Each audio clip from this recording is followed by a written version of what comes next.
pointing at that there.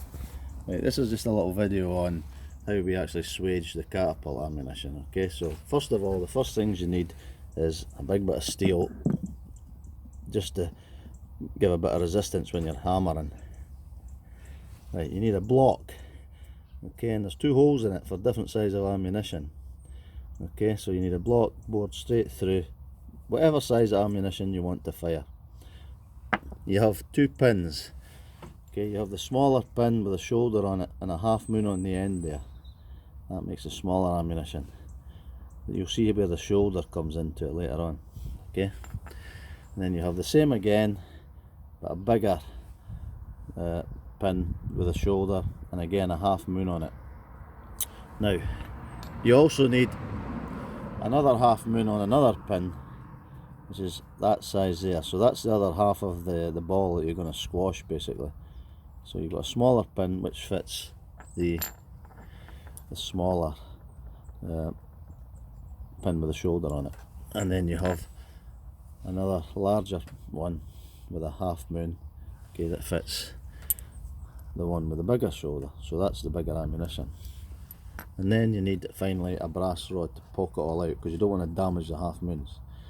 So it's quite simple. From here, all you simply do is you cut your squares of lead. I cut them on a guillotine, and you just have to muck about until you get the right size that fits. Okay, then you put your block here and you take it, if you want to use the big one, and put your small pin in. Okay, so you put your small pin in with the half moon, okay, in the block, and then sit it on top of the big block. Now you get your small chunk of lead and you drop it in the big block, and then you put your pin with the half moon on top of that, you see. And now all I'm going to do is hammer that down until it hits the shoulder. Yep, hammer it down until it hits the shoulder, and that's as far as it'll go. That'll squash the lead into the shape of a ball, a lead ball. Okay, so I'm going to hit it now. What? Right. Right. That's okay, no, it's the right one. In fact, it's the wrong one. Dad's right. I'm about to hit the small one and the big one. Ha. Right, so this is the big ball.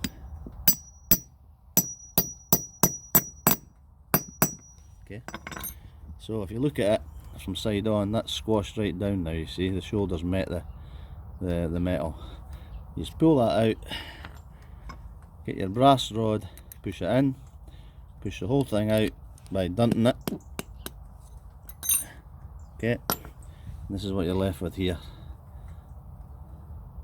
Okay, and there's your lead ball inside here. All I got to do is prise it out. Sometimes it gets stuck in there, and what you have to do is sometimes put a little bit of oil on it. And there's your lead ball squashed. That's about 38 cal, and you can make it to whatever size you want. Okay, and there's no need to melt your lead. There's no fumes. There's no chance of the lead exploding, etc., blowing up in your face. It's completely dry, and all you're doing is squashing a piece of lead into a round shape. Okay, so piece of steel, lump of steel with whatever size you want, hole bored through it. Make your pin to the same size. Now Dad done this on a lathe, and he had a tool that he bored a hole into the end of the pin on his lathe, so you get somebody to do that for you if you don't have it. And he done the same on that one, again a pin, so it's one pin, and he just cut a bit off it obviously, and bored a hole in the end there, and that's all you need. As I said, just cut your squares. I use lead flashing. Cut your squares on a guillotine. That's the hardest part, getting it the right size, and then a brass pin to knock it out so it's not damaged. Cool, so I hope that helps. Happy days. That's for you, Mr. Catapult Carnage from Scotland.